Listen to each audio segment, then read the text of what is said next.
The McElroy brothers are not experts, and their advice should never be followed. Travis insists he's a sexpert, but if there's a degree on his wall, I haven't seen it. Also, this show isn't for kids, which I mention only so the babies out there will know how cool they are for listening. What's up, you cool baby? It's familiar, but not too familiar, but not too not familiar. It's a new craze. Hey, good girls, do you wanna just say, hey, I wanna? Just say, hey, I wanna. Hello, everybody, and welcome to My Brother, Me, and Advice Show for the Modern Era. I'm your oldest brother, Justin McElroy. I am, at least according to my birth certificate, your middleest brother, Travis McElroy. I'm Griffin McElroy. Summer's here. What? Hot. The hot season is here, summer. And Check the thermostat. the beaches have sand, and you know what that means. The drinks have ice. Then it's summer stuff all over. And Mayflowers bring June powers. Sun power. Sun powers. What are the songs of the summer? Well, shit. I mean, it's. I don't know that we're far enough in because I like to think that mid-July is when the Black Eyed Peas are finally going to get their shit You together. think they're finally going to get it going? Middle of July is what I expect. I think they're going to get together.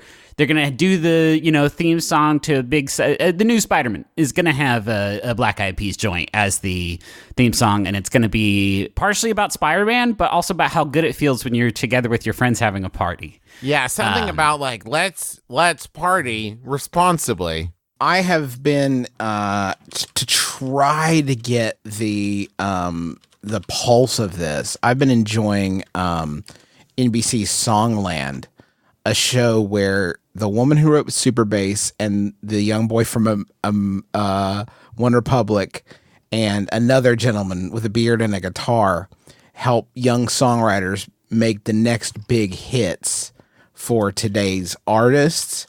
And I was watching an episode with Jonas Brothers tried to create their song Green Light with a new songwriter named Abel Hart, right? And so they had their choice of songs to pick, okay?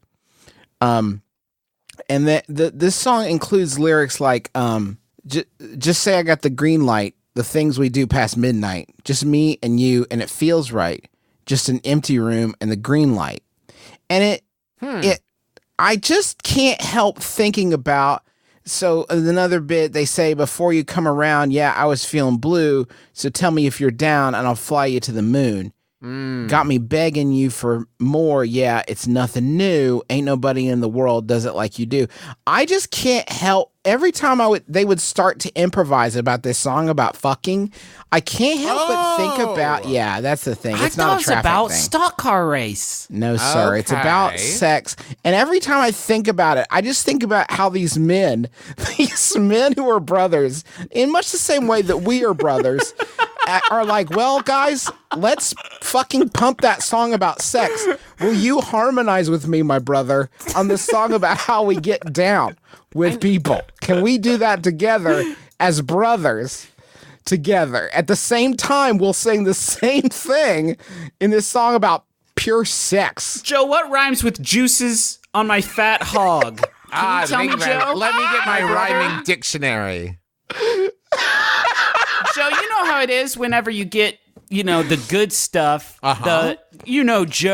Hey, Joe, is it 4 or 5 R's in jerk? Because I want to get it right for the song.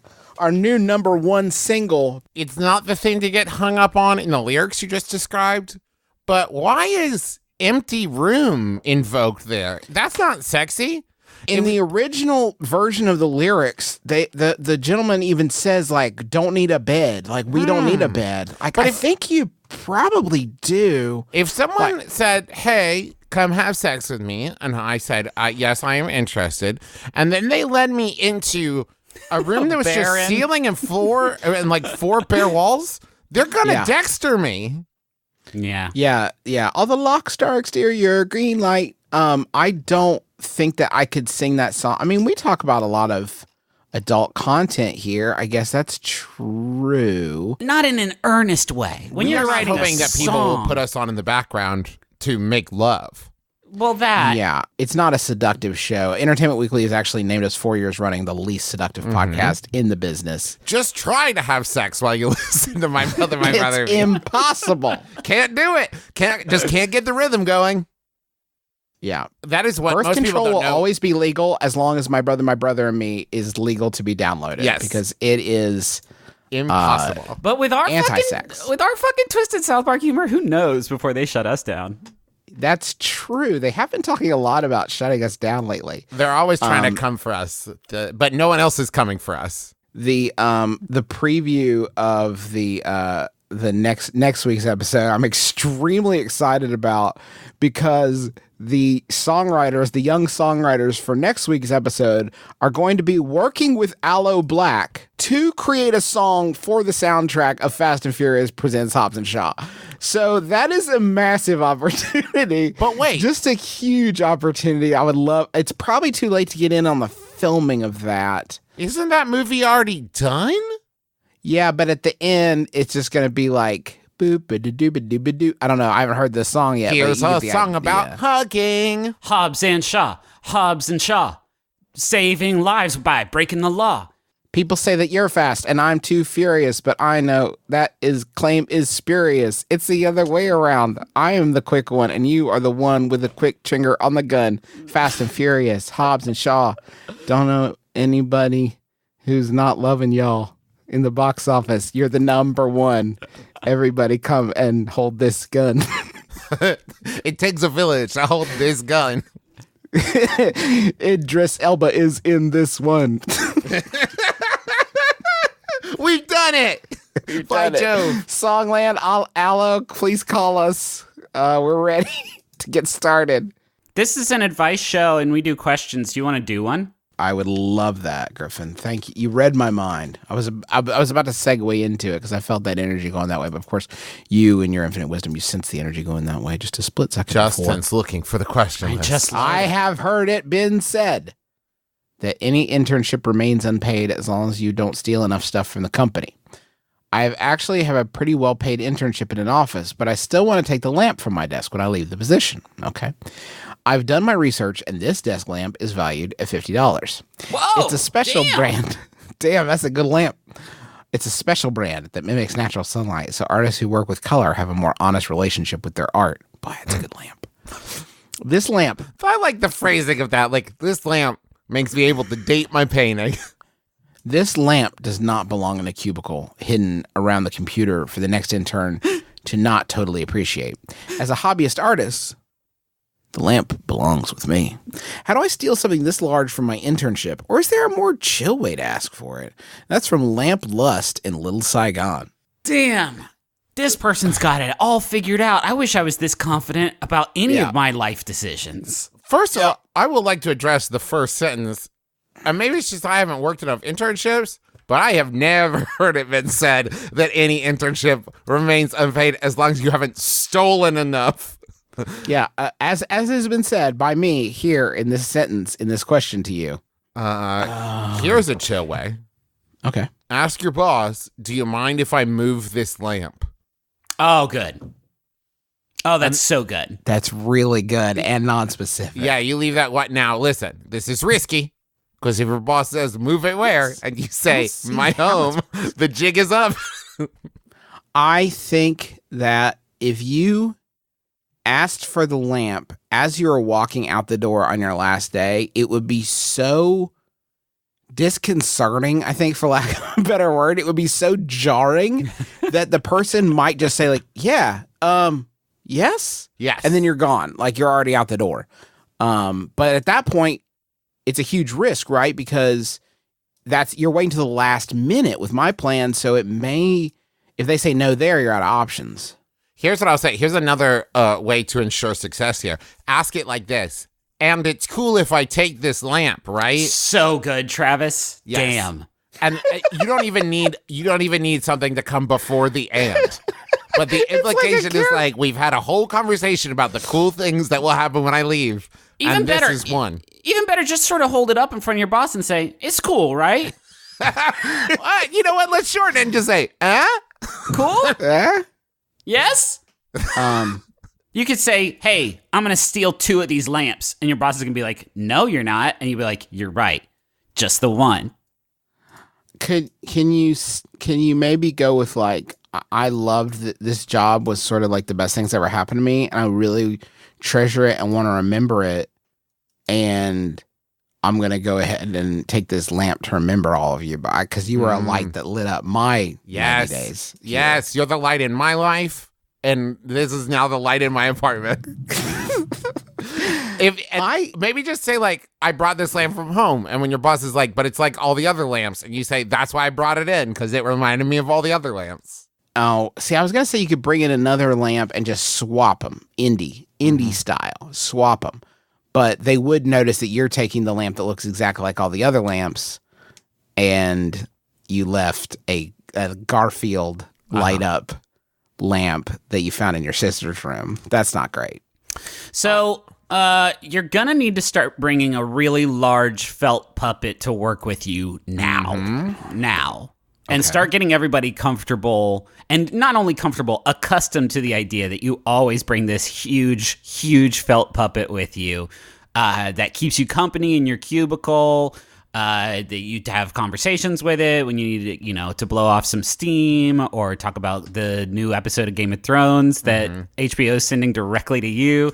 And then once everybody sort of appreciates the fact, oh, well, that's just, their big felt puppet. That's You'll when know, by the way, the key there will be when you don't have the puppet. If someone says, hey, where's the puppet? Now you know. Now you know you're in the clear to stuff that fucking lamp right up in that puppet and carry it out, and it's never even been a thing. And you know why that's such a good idea? Why? Because there's nothing else you could put the lamp in.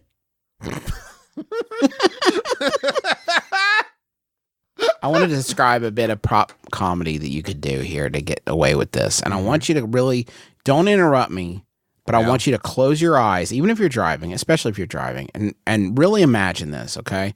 As you're walking out, they're applauding. As you're walking out on your last day, say, I just want to let everybody know that this internship has given me a really bright idea.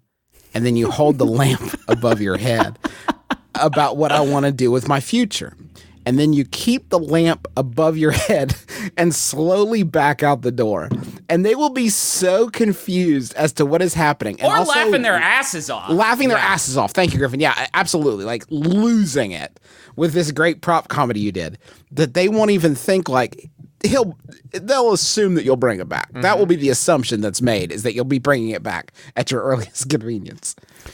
Also, get a big parachute. Tie it to the lamp, throw it right out the freaking window. If you're on the first floor, this isn't great. If you're on the first floor, it's not great, Justin. No. Thank you. You kind of do need it to get to terminal velocity. But if you're on the first floor, it's not a problem. Yeah, I would say the first floor is probably fine. Second, third, and fourth, it's probably an issue. But fifth, you probably have fifth, enough. Yeah. There's 4 floors there where it's no good, or you really need the wind to sort of pick up. Maybe tie the lamp, use fishing line. Yes. So that they can't see it. Tie it to your belt buckle so it looks like it hopping behind you, and just keep saying like, come on. And they'll be like, the lamp wanted to be with them. The lamp chose them over us. Okay. I know this internship has given me a really bright idea. Then you hold it above your head, right? And then you put it back down and you say, about what I want to do with my future. I'm going to be a lamp repairman. And I'm going to start with this guy right here. And you just yank it out of the wall and walk out the door. And they'll be like, he's going to be the greatest lamp repairman ever, because he's really dedicated to his craft. There it is. One of these certainly has to work. Certainly one of them. I got a Yahoo answer here that was sent in by Jack. Thanks, Jack. It's an anonymous Yahoo Answers user who I'm going to call Theodore. Asks, would I get laughed at if I called the living room the drawing room and the dining room the morning room and the kitchen the scullery? I watch a lot of movies from the 40s, so I've started to pick these things up. And yes, I'm aware the living room was called the parlor, but I don't have a mansion. What? There's so many things there. Well, I mean, I would rather have a drawing room than a parlor, right? Because me, I'm always sketching something. And That's true. Yeah, so my plants, my birds. Is that why it's called the drawing room? Maybe it's more like the drawing together of new ideas. Or perhaps where you might draw cards for a game of Nah, dude, bridge. it's sketching doodles and doing fun sketching. cartoons. Yeah, people loved that shit back Downton Abbey. They were always just whipping up little, ziggies. Just that little doodle where it looks like the guy with frizzy hair is poking his nose over the horizon. What's his deal? What's he hiding? What's he even doing? Here's the thing that I think threw me about the further details of this question, Griffin.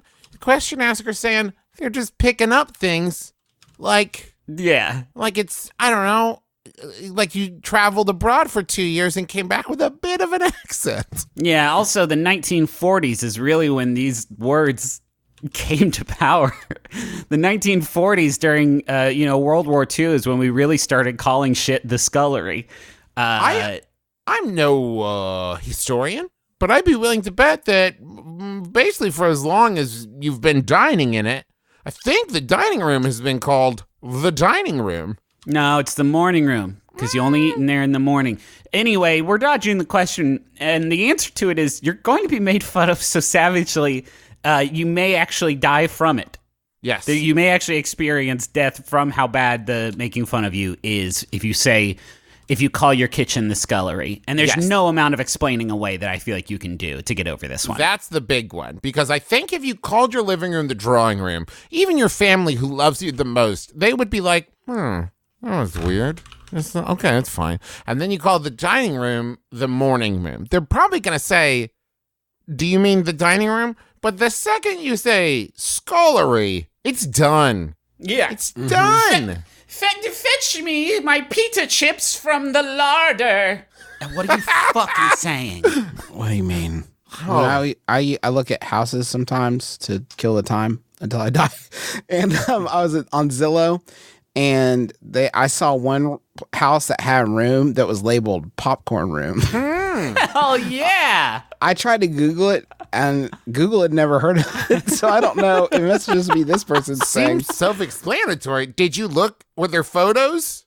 Nope, no photos. Just one label, popcorn room. I don't know if there were doors or not. I guess there was a door, but it was just labeled popcorn room. Did you put in an offer, right? I mean, did you go in a little bit I didn't under go asking? in. Oh, shit. No, I did almost buy a house one time that when I was very young, except I didn't have the money to do it, but it did have a door hidden behind a bookshelf. Oh. And I've always really wanted that. What do you think would be the hardest room to pull off saying that you have with a straight face? Because I think it's conservatory. Oh, yes. I think that would be the one that would be the toughest to say, like, oh, this is the conservatory. That, or I think the ballroom. The ballroom is tough. If you say you have a conservatory, though, it's just to murder someone in, hands down. Mm-hmm. That's my main sort of familiarity with the room. Which is weird because you're not conserving something; you're snuffing it. It should be called the snuffatory. Probably sex dungeon. Yeah, that's tough. They also call conservatories solariums. That's even worse, I think. I think you could get away with solarium only because people would, like, if you walked into, sometimes people like screen in their back porch, or they like, have windows in their back porch or whatever. If you walked in and said, this is my solarium, I wouldn't know that you're right, but I also wouldn't know that you're wrong, and I wouldn't say anything. You could get away with that. But if you walked me back there and you said, this is my conservatory, I would say, no, it is not. The solarium is a room where you watch the George Clooney vehicle Solaris. Yes. That is the main purpose of that. But don't you Laserdisc looping. Don't even fucking think about eating popcorn while you enjoy the movie. There is a separate room for that. And you should know better. You have to go into the other room if you want a salty snack. My favorite is like how it differs by country. Like if you're in London and you say, where's the water closet? They'll be like, oh, it's right over there. But if I said that shit here, I'm getting booed out of town. People are just going to make fun of me till I cry water down my face. I didn't know this when the first time I traveled internationally. I went to Cologne, Germany for a games conference, and I didn't even know what water closet was. So when I saw the restroom sign with WC on it, I thought, like, this is where WC Fields goes to shit. I think that they are dead.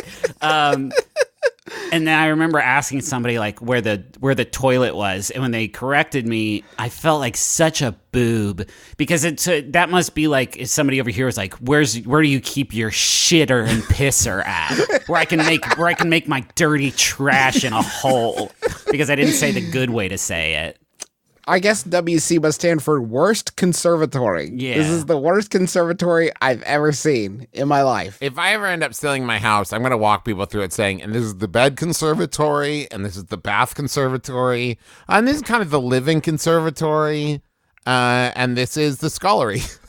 I work in the office at a factory, and we have random spirit days with themes. I rarely participate. Yeah, that sucks. But I woke up this morning and put on a floral tank top, Hawaiian shirt, shorts, and hula girl dress socks for vacation clothes day. Hold on a second. The name of that is fucking chilling, and I have to put my head between my legs. That's grueling. Can you even imagine what it would be like if you had if you got to wear these for their intended purpose? Now you will wear them as a cruel joke. I have made a mockery of your vacation clothes. Couldn't we just call it vacation day? No, because then they might not show up. No.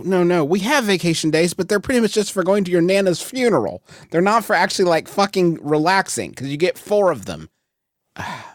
Vacation clothes day. As I pulled into the parking lot, I had the sudden realization that I only glanced at the theme schedule once, jotted it down on my calendar, and heard no word of it since. I'm now second-guessing myself. What if today isn't a spirit day? Should I call in from the parking lot and go home? And that's from Floral in Fort Wayne. This took a chronological turn that I wasn't quite expecting. Like it was not a perspective shift as much as it was like a time shift. I think this question asker is a time shifter. I like questions where people send them to us and the answer is only applicable for about a 5-minute window several weeks ago. It gives it a sense of urgency, but not. You're right. It's like simultaneous urgency and the complete lack thereof. I think it is completely legitimate for you to put on vacation clothes and then drive to your workplace and then look in there and look at what you're wearing and think, this is so fucking grim. I'm going to actually just do the vacation. I'm already dressed for it. This is what this person's debating, right? Right. Should I just take a vacation day? Like, yeah, probably. Yeah. Yeah, you're already dressed for it. Just fucking piss off all day. This is the start of at least 2 different movies that I can think of. Joe versus the volcano and Office Space. Look at this moment of like, you know what? I'm just going to wear my Hawaiian shirt to work. Oh, also, I fucking hate this place. This place sucks. Also, it all comes out in the wash. Sometimes you'll be out on spring break and you'll wake up and you'll put on some khakis and you'll put on a nice Oxford and you'll be like, oh, I guess my body wants work.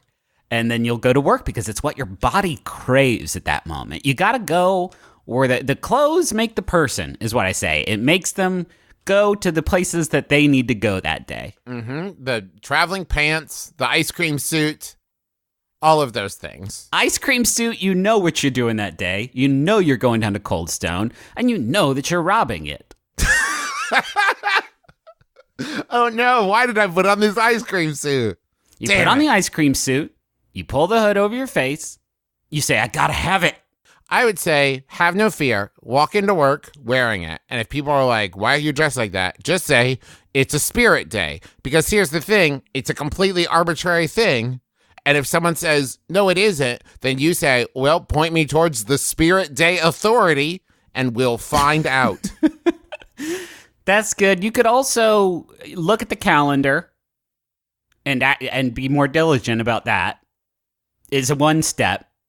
It's you too need late it for that, today. Griffin. Yeah, I know. I'm just saying in the future it would be cool to do whatever tomorrow's spirit day is going to be, just to give people a sneak peek of how big a jackass they're going to look like for the next one. Hey guys, why are you wearing pajamas? I'm just saying next week this is what you're all going to look like. So really think about it. It is interesting to think that it sounds like there's a really loose grasp on what day is what. You could just wear whatever the fuck you want to work any day. And if someone sees you, be like, why are you like, oh, I thought it was. And it's like, okay, cool. Like, just wear whatever you want. It sounds like Wild West. You're speaking as someone who has worked out of their home for the past several years. You have lost perspective, my friend. That is true. I have worked many a job with many a dress code, and man, it's I hate khaki pants so much, y'all. I can't. I've worked so many khaki pants. Can't get me in them these days. I've turned mine into fun T-shirts. Huh, I watched a Facebook video where you cut the crotch out of it and you can make them into cool T-shirts. You just put your head through the crotch hole and you wear the legs like sleeves? Now you're getting it. Then you get a little crop top action going. Folks can see your Bebo, my hairy Bebo. Hey, have you been reading the belly button book? Fuck yeah, I've been reading the belly button book. What do you think I am? Hell yeah. So I show my hairy Bebo, my hip bones. Cute summer look. People like it. And then I have a zipper for my chest hair to get stuck in.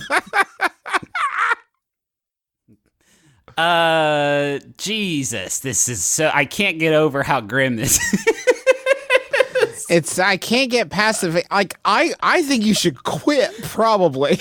But, like, you didn't list that among the options. That's a privileged position to take, but good God almighty. Listen, I am not saying that all, like, jobs suck and working at a factory is bad or anything like that. I think somebody saying, hey, you know what would be fun? If you, our workforce, pretended like you didn't have to come to work today and you wore the clothes that you found enjoyable and relaxing while you had to do your job. Like, right. That's mean. It's just mean. We never get to see you on the weekend, Tyler. Show me Saturday, Tyler. I would love to see. I would love to take a walk in his mind. Should we give them a job? Yes. Welcome to your new gig. You got the job here at My Brother and Me Industries. And that job is to follow us to the money zone. It's not a very good. Yeah. How else are we going to provide for our burgeoning staff here?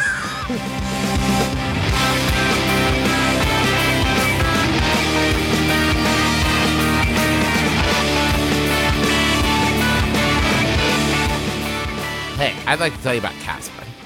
Okay. I love Casper. There, I said it. I'm not afraid. I'm begging you. Here's the thing. You tell me not to talk about it every time, but I'm in love. I'm in love, and I don't care who knows it, Griffin.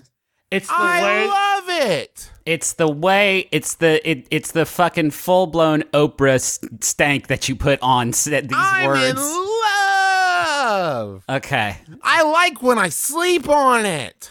And they have a brand new hybrid mattress that combines the pressure relief of their award-winning foam with durable yet gentle springs. I can't wait to sleep upon it and fall in love all over again. Oh my God. And you can be sure of your purchase with Casper's 100-night risk-free sleep on it trial. So get $100 towards select mattresses by visiting Casper.com. Wrong!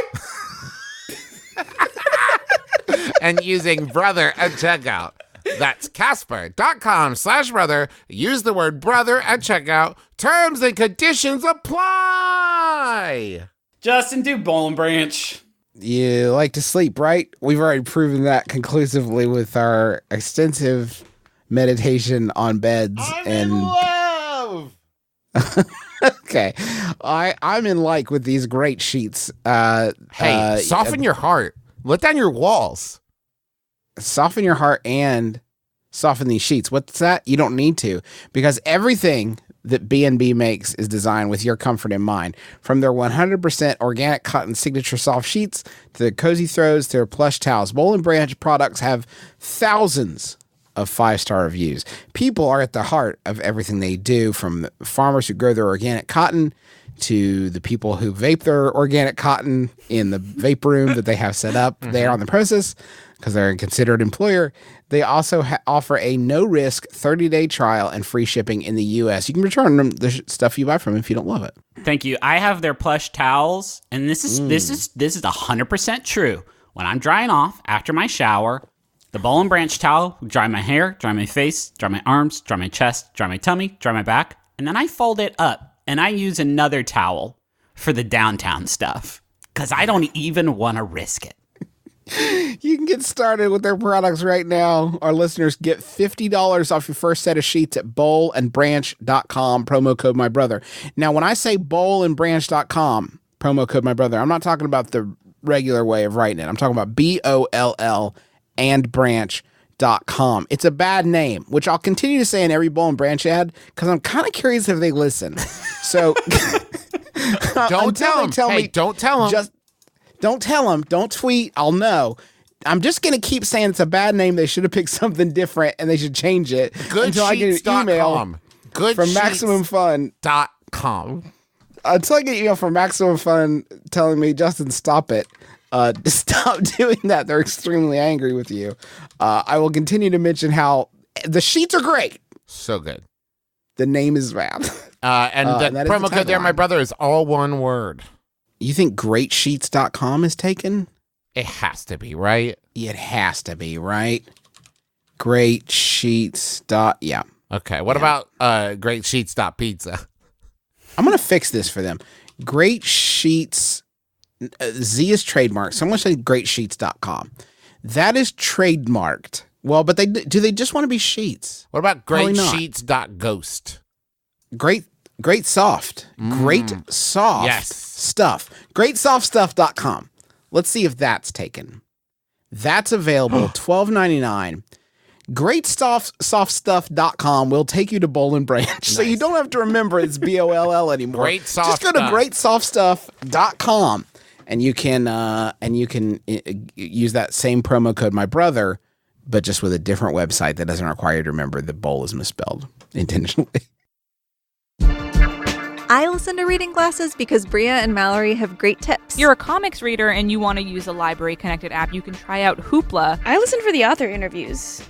I'm mad at myself that I waited as long as I did to start reading Joan Didion. They give me reading advice I didn't even know I needed. If you go in person to an event and go up to an author or a filmmaker or anybody and tell them what you don't like about their work, you're a trash baby. Look, I understand you didn't like Heroes Season 3. That's fine. I don't actually need to know that information. I'm Bria Grant. And I'm Mallory O'Mara. We're Reading Glasses and we solve all your bookish problems. Every Thursday on Maximum Fun. Hey, can I Yahoo time? You want to? Yeah, I love that. All right, this one's sent in by Nick. Thanks, Nick. It's anonymous Yahoo Answers user Alyssa who asks, okay, no joke. I found a 4-leaf clover. In your opinion, should I eat it to get the luck out of it? Ooh. Would that let me absorb the luck? In parentheses, if you want to see the clover, it's on my Instagram, and then they've provided their Instagram handle. Here's the thing. If you hold the clover, you get a little bit of luck over time, right? Spread out over time till it's all used up. If Interesting. You eat the clover, you do get one big burst of luck. Yeah. Right? One big good luck for eating the clover. Right. So the question is, what do you have planned for the day? If you're like, I've got the big game coming up, yeah, eat the clover. Eat it. But if you're like, I was just going to sit around, maybe hold the clover and you find like $1 in the couch. You know what I mean? I'm saying, Griffin, would you eat it? Well, if it's for the big game, as you know, when you eat it, you get about 4 seconds of super good luck. So Yes, I would need a whole big old Ziploc bag full of these things, which I'd probably have to crowdsource. You could do like, okay, you got 2 strikes. It's the bottom of the 9th. You're down by 2, right? You're at bat. You got 2 players on base already. You see the pitcher wind up real quick. You pop it in your mouth, chew it up, and then you swing. And then a satellite falls from the skies and destroys the pitcher, which of course counts as a home run for the batter, which is a weird rule. I don't know what they allow. Look at the rules, folks. If the pitcher's destroyed mid-pitch, it's called interference and it's automatic home run. Here's what they don't tell you. This is what leprechauns won't tell you. I'm going to pull the curtain back. What leprechauns won't tell you is the good luck you get from 4-leaf clover is because that 4-leaf clover has siphoned luck away from someone else and given them bad luck. So in that circumstance, you're getting a burst of good luck and the pitcher's getting a pretty solid burst of bad luck, right? Like, what are the odds? Because if you're going to have good luck, someone else has to suffer. Just remember that. Nice way of looking at it, Trav. Yeah, I know. Listen, I'm telling you what those leprechaun bigwigs won't tell you. I'm ready to give you all the secrets that the leprechauns don't want you to know. Buy my book for $29.99. Buy my book. Buy my book. You guys like The Critic? So, like, It's been our new segment. You guys like The Critic? it's a pretty good segment. It stinks, Justin. It stinks. Oh, I love that. It stinks, right? If it's in you, you're still making contact. Does it have to be physical contact for the luck to get on you, or what's the story? Yeah. I mean, you have to be in possession of it. That's 9/10 of the law. Read a book. But the thing Right. is when you consume it, your tummy acids start breaking down the luck molecules. And so that's where the energy is released, right? Big burst, but then they're gone. How many 3-leaf clover? Can my tummy tell if I've taken a 3-leaf clover and glued a fourth leaf onto it? Now, if you have 4 3-leaf clovers, you do have 3 4-leaf clovers. So that's another thing the leprechauns won't tell Yeah, you. your stomach. The people working in your tummy factory are like, oh shit, we got a lot of 4-leaf clovers coming in. What? 1, 2, 3, 12. Okay, yeah, whatever the fuck. Oh man, They don't know. This job's so hard. Corn alert, corn. We still haven't figured out what to do with this shit. Oh no. Okay.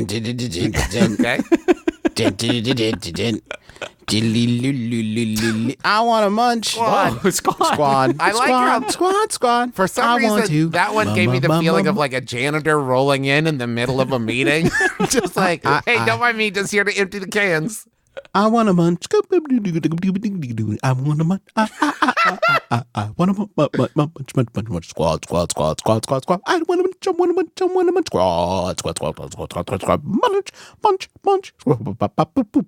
That's my Manhattan Transfer version. Oh. Yeah. It was really good. Good news for dirtbags. KFC's Cheetos sandwich is going national, baby. Following the limited time launches of pickle fried chicken, Kentucky fried chicken and waffles, and Cinnabon dessert biscuits, the KFC Cheetos sandwich is another example of how KFC is continuing to take food innovation to new heights. After an overwhelmingly successful test earlier this year, Kentucky Fried Chicken and fan favorite Cheetos are giving fans they should just say dirtbags, but okay, giving fans nationwide access to the sought-after Cheetos sandwich for just 4 short weeks, beginning July 1st. This is a special twist on the KFC crispy kernel sandwich. Ooh. And I think this is literal in this case, dangerously cheesy combination is made by coating KFC's juicy, hand-breaded... Okay, I'm not going to tell you guys. We're going to do a Munch Squad quiz. How do you think the KFC Cheetos sandwich is constructed? Give me your recipe for if I come into the meeting and I'm like, boys, we got to do it. KFC X Cheetos, make the sandwich. What is it? I'm going to say it's hand-breaded, including cheese. Did you say ham-breaded? Because that you're on the right track. It's That hand-breaded is a with great a place mixture for a of head to be Cheetos in. dust, Okay. I think there's Cheetos dust in it. and then maybe some kind of like cheesy sauce. Okay. I'm going to. Interesting. Cheetos has to be a part of every. Yeah, whole ass Cheetos right there on top. I think whole ass Cheetos are on there. I think Cheetos. I think they will call it Cheetos milk. Cheetos blood. I think they'll just call it. It's hand breaded, and I love how they say it's hand breaded, as if I care about the fucking like TLC that went into this fucking. Yeah, I think it's Cheetos all the way down. And with each sandwich, we put just a little bit of irony in every hand-breaded fillet. Yeah, ironically, KFC. The dangerously cheesy combination is made by coating KFC's juicy, hand-breaded, extra crispy chicken fillet with special Cheetos sauce. Uh-huh. That's what it says. Special Cheetos sauce. Get that regular Cheetos sauce the fuck out of here. This is for is the Jeremy. Colonel. He deserves the best. This and placing it on a toasted bun with a This is a quote that I fucking cannot parse. With a, quote, pinch of the thumb, index, and middle fingers layer of crunchy Cheetos. Huh. I don't know what that means, but that's what it said. I guess it's like how many you can get with 3 fingers. If you imagine that grabbing motion, like that amount of Cheetos out is like on there. And then it says with the Colonel's Mayo. And I don't know if we can hold that, but I would like to not include the Colonel's Mayo. Like just waiting for an expose, doesn't it? Yeah. What did you think the Colonel's Mayo was? This is why they keep going through the actors so fast. It's because Reba steps in and she's like, gosh, I'm excited to be the Colonel. And they're like, okay, so we do have to tell you the company secret. They open up the briefcase and she looks at it and says, nah, I'm done. Y'all find another one. At the end, you are processed and turned into the Colonel's I haven't seen Reba in a while. Where's Reba? Yeah, Reba's gone. I love the new barbecue flavor of the Colonel's Mayo. Colonel's Mayo is Reba. To celebrate the nationwide launch of the sandwich, Chester Cheetah will be murdered summarily. No, it doesn't say that. Chester Cheetah will be taking over Manhattan's 14th Street KFC restaurant. Can't the police do something? What does that on Thursday? mean?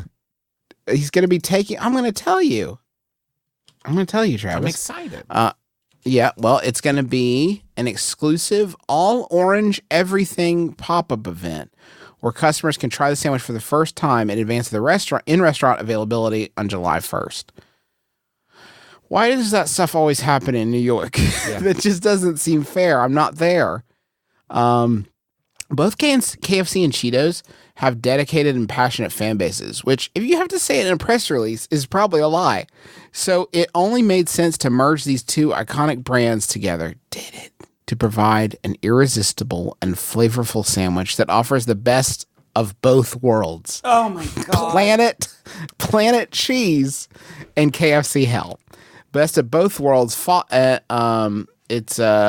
creating delicious menu items that fans flock toward, which is accurate because they are sheep. I am looking at a picture of this sandwich.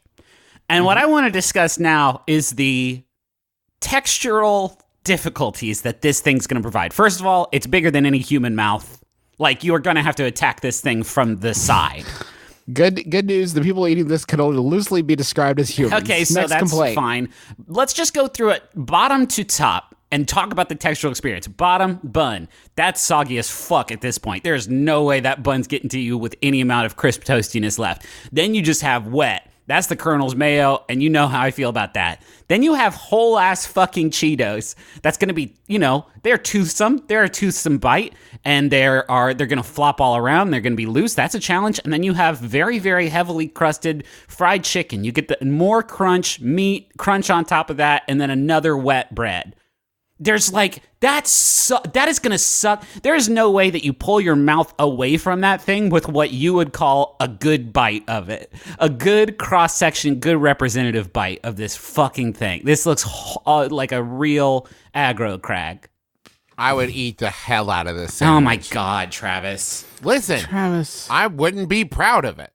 But I'm saying that given the opportunity to try it, I don't think I'd I don't think I'd walk away from the experience at all, but I don't think I'd walk away from the experience saying, like, this is it. This is the new taste sensation. But if you gave me the opportunity to eat a Cheetos, chicken sandwich or whatever, I'd probably do it. I like Cheetos.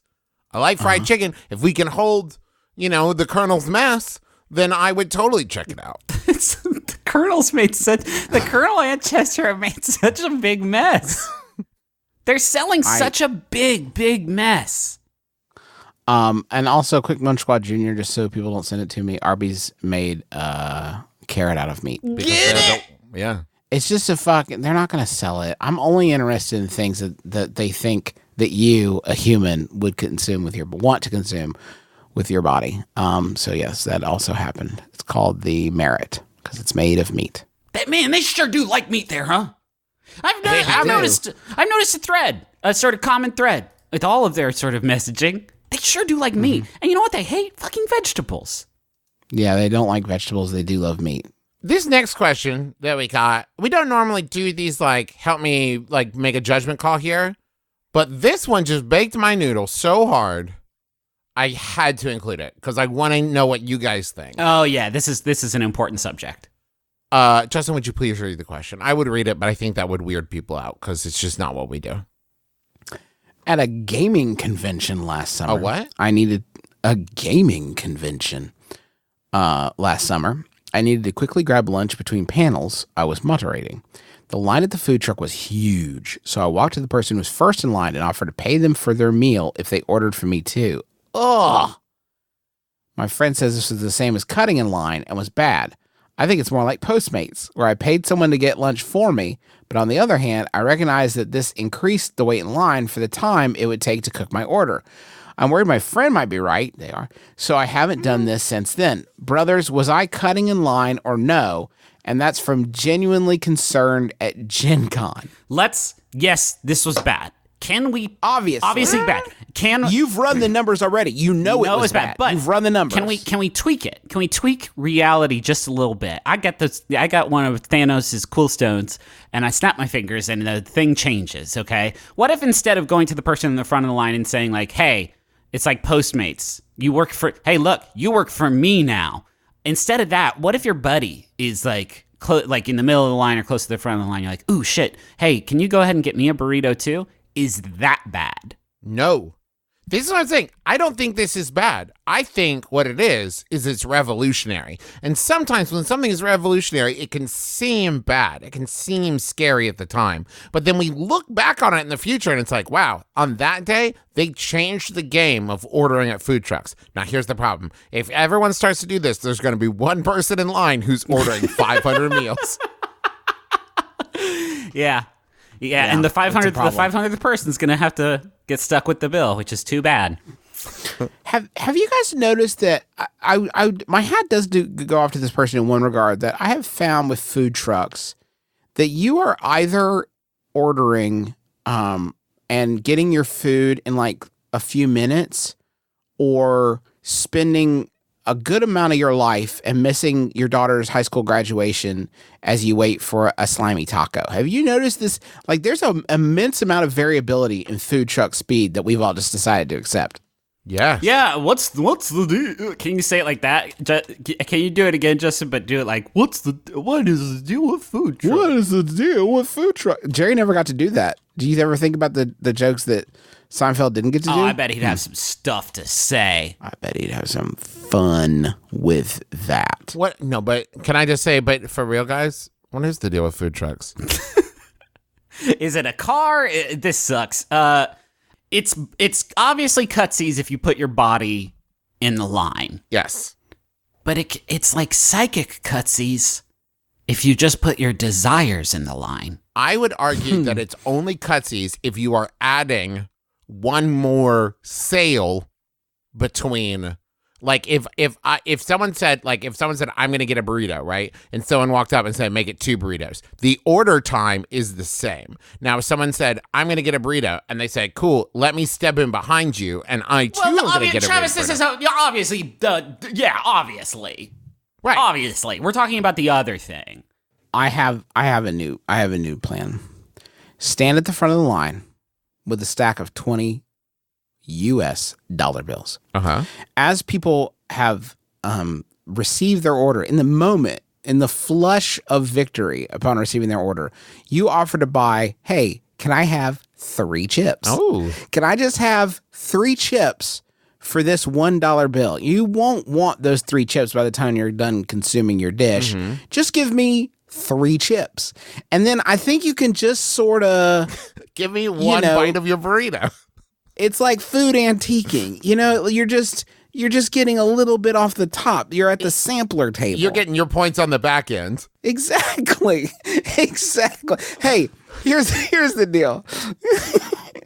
I'll stand in line with you and massage your back. I'm just going to need 10 points on that burrito. And merch rights. Merch rights to that burrito. Did I say merch? I meant munch rights on your burrito. Just 3 chips. I'll make you can have the first bite because I know how that I wouldn't like it, but I get the second. Slice me off 1/5 of that Kit Kat bar, and I Break me will off a give you well-measured 50 piece cents. of that Kit Kat bar. Now, I'm off to dessert now. you don't want my mouth on your food? That's fine. I got 2 buckets here. One's full of quarters. One's about to be full of little slices of food that my new friends whittle off into it. And then there's a third bucket. That's for cleaning the other 2 buckets. Don't look at that bucket. It gets so fucking nasty. And don't put the food in the quarters one. I don't want that metal stink all over my falafel. This is time theft. Don't fucking do it. I think it's fine. Don't do it. Your friend was right. Don't do it. I think your friend is just afraid of the change you've made in the world. The ripple that you've begun. The bad ripple. The ripple of people getting their maybe, food slower 'cause Justin, you're a doofus. Maybe it's bad, maybe it's not. Sometimes change is scary. Is.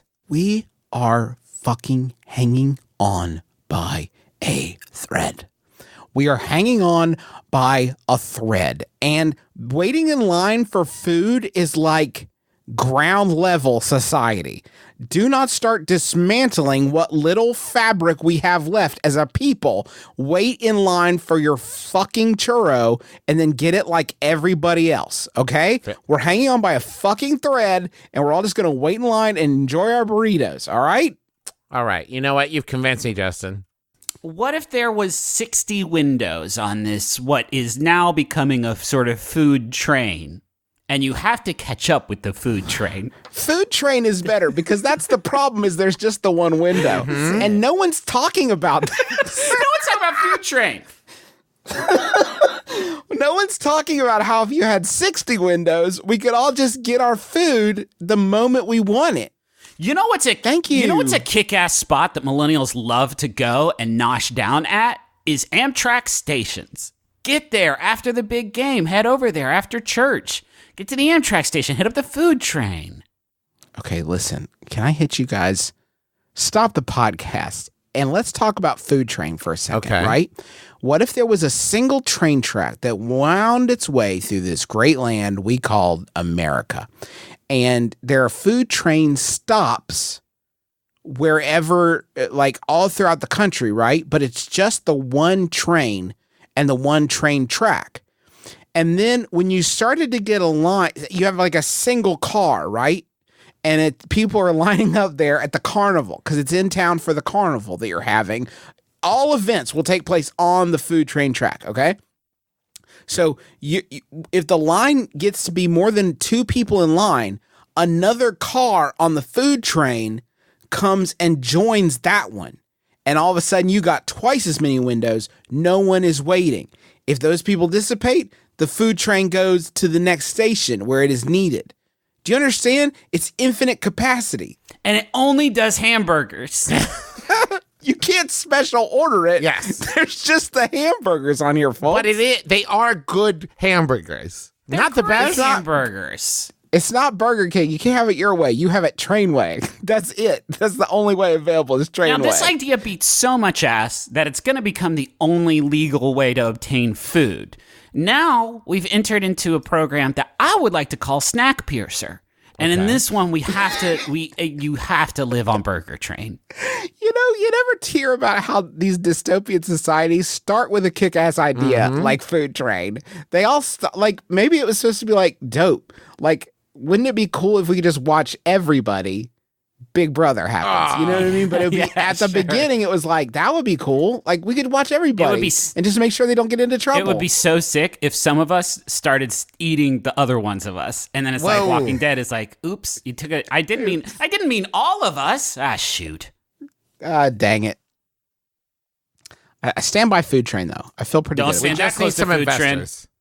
The oils, they have hot oils inside. And when it takes a turn... That's why only automatons can work on food train. Yeah. That thing's So now you're giving away American. American jobs, Justin? It's a zero-sum game, Travis. I'm not taking away any jobs. There isn't a food train right now. It's just a zero-sum game. You are taking away hypothetical jobs. Dystopian jobs. Yes. that these Now, what I future do dystopian like societies need. is you're also creating American jobs because someone would need to build both the train and the automatons. I like that part. And destroy so many buildings to make way for the Also food train that. tracks. It I estimate to have a train track that weaves its way through our entire country will take, let me just check my math here, 783 years. So there is that. Especially because it's going to purposefully weave directly through every McDonald's and Burger King that already exists in America. Also, it's on roads. We got rid of roads, and it's just food train. What about my car? You don't drive cars anymore. The earth is dying. The train There's comes no to cars. you. There's just food train. Solar-powered hamburger slinging food train Yes. is the future. Yes. Get on board now.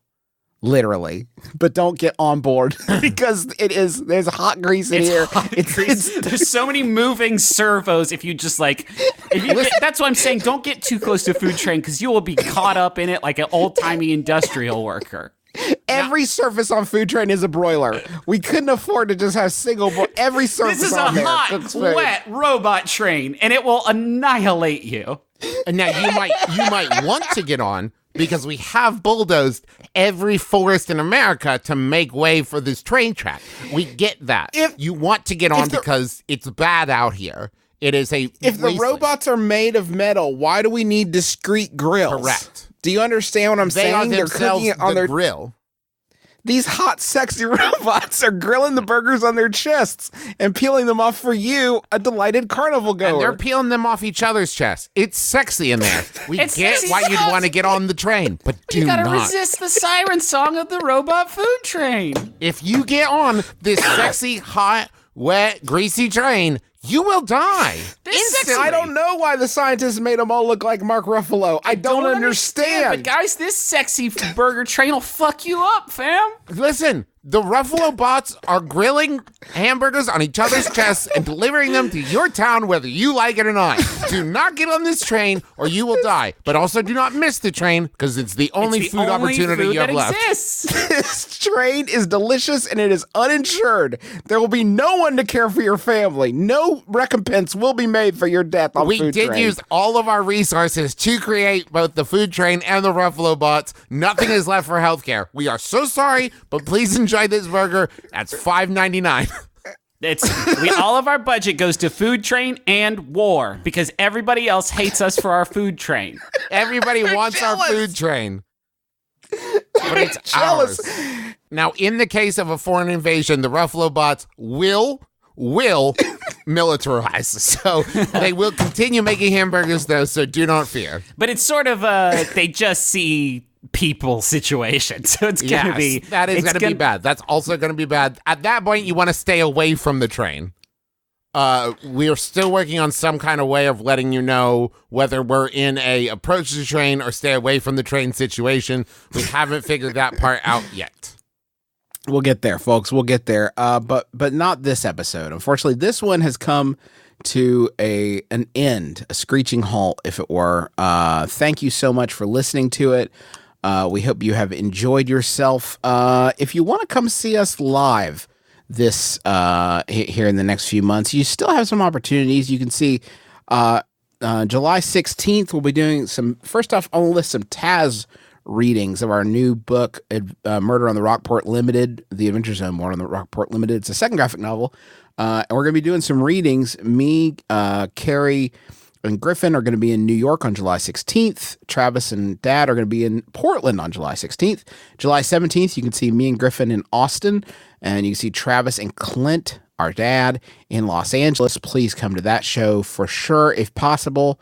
And then July 19th, we're all going to be in San Diego, California with Dad, me, Travis, Griffin, Dad, Carrie, everybody's going to be at that one. It's July 19th in San Diego. Tickets to those are at bit.ly/become the monster, I believe. Or you can just go to macro.family and click on tours. We're also doing some MBMBaM and Taz shows. Our July 20th Taz in San Diego may be sold out.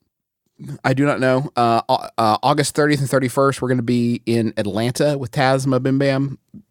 Let's see, September 1st, Orlando with MBMBaM.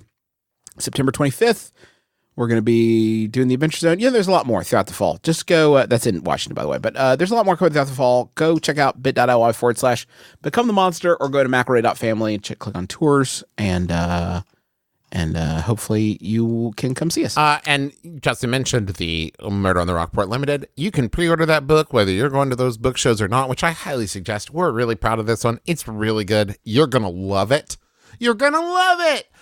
Go to theadventurezonecomic.com. Pre-order it today. It comes out, I believe, July 16th or 17th, one of those. Don't be the last person in the world to get one. Go order it now.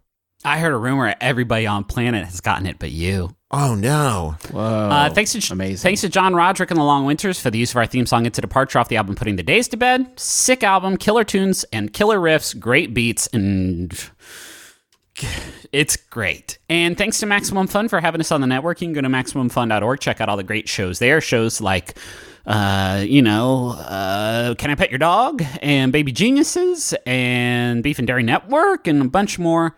Like we said, we got other stuff at McElroy.family, including new merch and just all kinds of just good stuff. Everybody ready for me to end the show? Yes.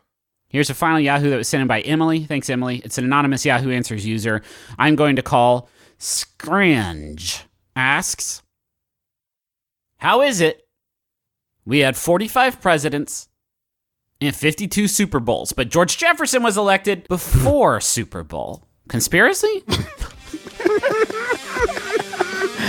My name is Justin McElroy. I'm Travis McElroy. Doug Griffin McElroy. This has been my brother me. Kiss your dad square on the lips.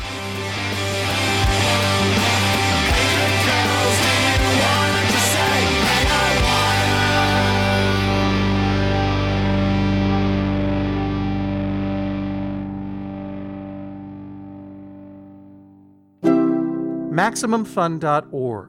Comedy and culture. Artist owned. Listener supported. If you're looking for a new comedy podcast, why not try the Beef and Dairy Network? It won Best Comedy at the British Podcast Awards in 2017 and 2018. Also, there were no horses in this country until the mid to late 60s. Specialist bovine arse vet. Both of his eyes are squid's eyes. Yogurt buffet. She was married to a bacon farmer who saved her life. Farm-raised snow leopard. Download it today. That's the Beef and Dairy Network podcast from MaximumFun.org. Also, maybe start at episode 1, or weirdly, episode 36, which for some reason requires no knowledge of the rest of the show.